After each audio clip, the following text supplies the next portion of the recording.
Right, so we've been looking at different combinations of functions, function operations, and that new function. What was the new function operation that we learned about yesterday? Fog. So what is fog? Well, function composition or compose or composite. Yeah? So I've got a few different functions here. I think 3 of them are in algebraic form, 1 of them is in picture form, graphical form, and 1 of them is in tabular or information straight up form, if you have it. Okay? So the first thing we're supposed to combine is, what is this? How do I say this? How do I say that? I do not say f of g. That's absolutely not f of g. It's f times g. Yeah, it's f times g. That's times g. So really, if we go by what we learned yesterday, you're going to go f of 14 times g of 14. And I think the issue of domain should really become a little bit clear with some of these examples. I don't know. I didn't have a lot of time to make them up and make them all nice and conceptual. But really, in order to actually even be able to put 14 in this combination, are we going to have to know how to put it in f and in g? If either one of those gets broken, we're kind of out of luck. Can we put it in f? Well, that's a parabola. It has infinite domain, right? So yeah, I can put it in f and I'll get 14 squared. Can you guys help me with your calculator? You got this. Total? What's this thing total? This is 196, right? 144? Nice. Okay, and then we had times g of 14, which is going to be a little easier. I think this one we could probably do in our head. Does 14 work in there, or does it break it? This function can be broken, right? This is a square root function. This is a radical function. If I put something like 2 in, it's broken. Why? Because It's going to be negative 8 in there, and we'd be like left with something imaginary. In fact, that'd be 2 root 2i. Anyway, so we could put 14 in. Now what will we get out? 2 plus Square root of 4 is 2 plus 3 is 5. So we're going to have 144 times 5 on this guy. I don't know what that is. 720? Oh man, I made one that like came out to 6 factorial. How that happened. Alright, so this one, what are we supposed to do in this one? We're supposed to take h and divide it by f. So I'm taking the, what do we call this? Exponential decay function and dividing it by the parabola. Okay, so we'll put 3 into the exponential decay function. So that's going to be 1/2 cubed plus 6. And we'll divide that by putting 3 into the parabola, which is going to be what? 9 minus 9 minus 10. So how much work you show is kind of up to you. I've only got a certain amount of dedicated space in this time. So that's going to be what? 1/8 plus 6 over negative 10. So what is that, like 6.125 over negative 10? It's about negative 3/5. It's going to be like that. Okay? So there we go. This time I'm going to combine that function. Give me a way to describe k. What kind of function is k? You should know its name. So they're doing most recent. Starts with r. It's a rational function. Yeah, nice. So we've got a rational function. We're adding that to the parabola. What would that result look like? I have no idea. But we're just supposed to plug 0 into it, right? So I'm supposed to plug 0 into. Does it really matter which one I even do first? I don't think so.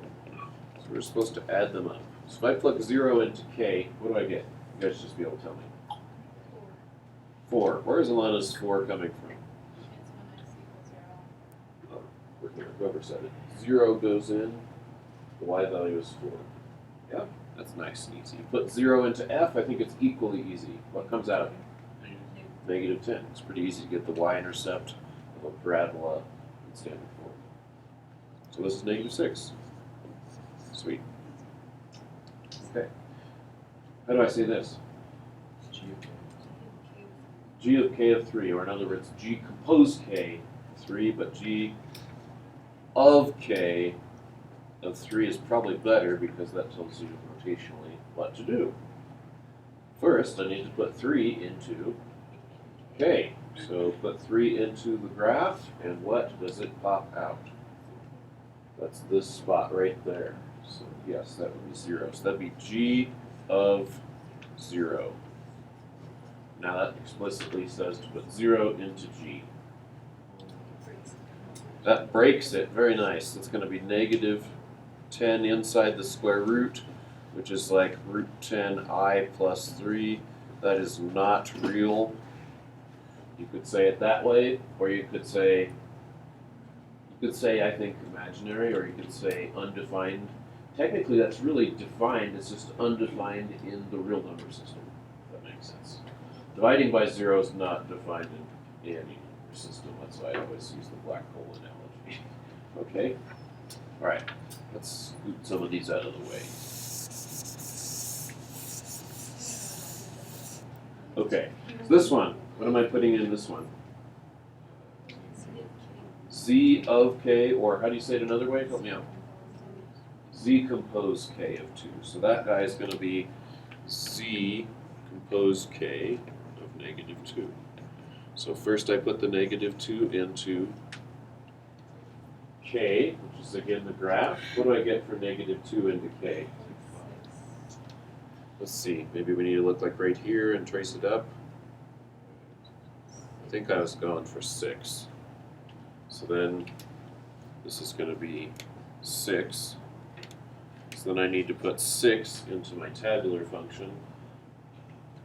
Dang it. So technically that's undefined because I failed to define it, but we're going to fix it up and say that 20 pops out. Okay, so that's Z compose k of negative 2. You can have more than one layer, of course. So how should I write this one? How should I say this one? K composed of Z composed of H. So that's one way to say it. And how should I write it?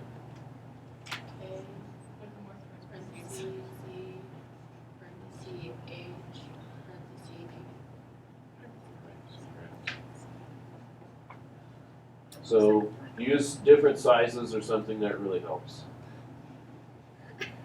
So we're first putting negative 1 into what? H. So put negative 1 into H. Ah, it's a good review of something. Oh, I heard 2. H of negative 1 up here.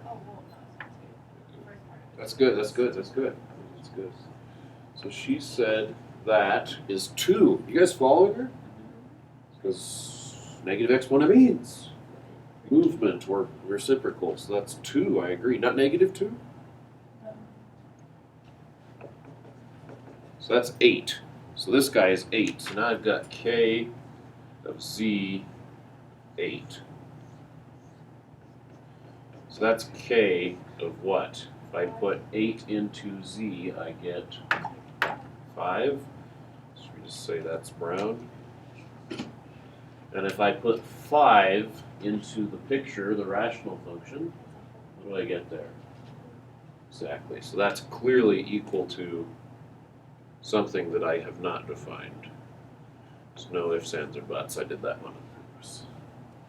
Okay, why don't you guys try a couple more?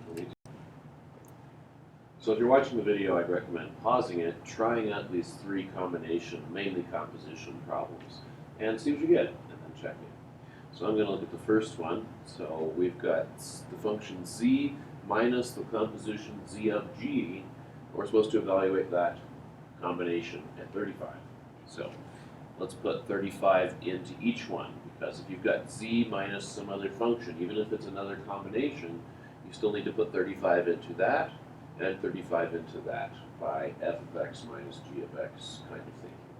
So if I put 35 into z, the z is the list function here. It has a nice value of 9 for that, so it's going to be 9. And then I'm going to subtract the value of 35 put into this.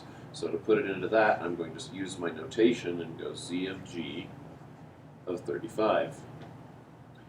Okay, so that's going to be equal to 9 minus, and first I'm going to put 35 into G here. So if I put 35 into G over here, I can go ahead and do that and go G of 35 is 35 minus 10 plus 3. So that's going to be the square root of 25 plus 3, which is of course 8. So that's going to be minus 8, but remember that was G of 35, that 8 is still inside of another Z. So now I'm going to do Z of 8, go back to my table, do I have a value defined for 8? I sure do, it's 5. So this ultimately is going to end up as 9 minus 5, which is 4. So there's the first one. Let's look at the second one. So supposedly I said this one is going to come out approximate. So we're going to go three layers here, 2 compositions. So we're going to put 5 into F first. Then I'm going to put that result into F again. Then I'm going to put that final third result into K and see what pops out. So notice, you definitely should use the notation as long as you're comfortable, until you get comfortable with these kinds of problems. Once you're comfortable, you can kind of move on from there. So I could write this out if I wasn't feeling real comfortable as equal to K of F of 5. Then I could kind of use different sizes of parentheses. But I'm pretty comfortable now, so I'm going to say, oh yeah, I'm supposed to put 5 into F first. So if I put 5 into F, what do I get? So I can come and do that up here. Let me erase my work from the last time. So if I put 5 into F, I'll get F of 5 is 25 minus 15 minus 10. Oh, that's 0. Nice. Okay, so that's what this is. Now I'm putting 0 into F. If I do that, nothing, nothing, minus 10. So that's what, whip out another color, this is. You can understand my little notation there. So that's negative 10. So really this is equal to K of negative 10. So if I put negative 10 into K, oh, negative 10 is over, there's negative 7, negative 8, negative 9, negative 10. This is of course a rational function. And it looks like that piece of the rational function is approaching this asymptote, which looks like to me that it is at 3. So it's going to be something like 3, maybe 2.95 or something like that, but something close to 3, but less than 3. Like 2.9 something. Okay, so there's that one. So I'm going to get those out of our way. Look at the last one here. Get this out of the way. Okay, this one looks like we're going to be putting negative 5 into H and multiplying that by negative 5 into this 3-layer function composition. So let's keep track up above.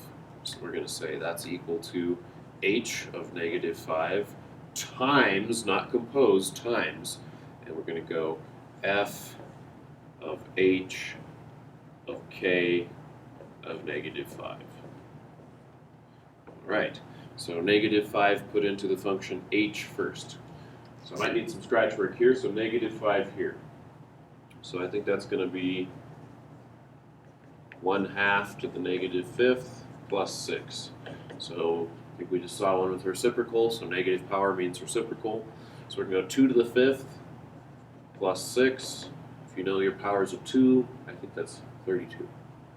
So 32 plus 6 is 38. Right there, times, and now we're going to put negative 5 first into K. So let's see, negative 5 into K, 1, 2, 3, 4, 5. Ah, that looks like a 0, so that's going to be 0. So that's going to end up being 0. So now I'm going to put 0 into H. And of course, if you want to write this out more thoroughly, go ahead and do that. So put 0 into H. If I put 0 into H, then it's going to be 0 power.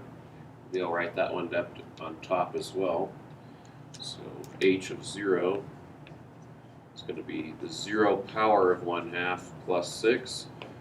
0 power is of course 1, so that's going to be 7. So this guy is 7. I'm putting 7 into F. So if I put 7 into F, I'll get what I need.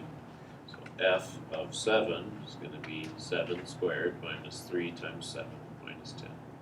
So what is that? 49 minus 31. Which is 18, is that right? 40 minus 30 is 10, 9 minus 1 is 8? Yeah. So that's 18. So then we're going to just do 38 times 18. I'm just going to whip my calculator out for that. So it looks like 38 times 18 is going to be 684. So there you go. I encourage you to experiment with creating your own function compositions with a variety of expressions for functions, be they algebraic, like those three, graphical, like a rational function here, or just as a tabular form, like Z here. I'll see you next time.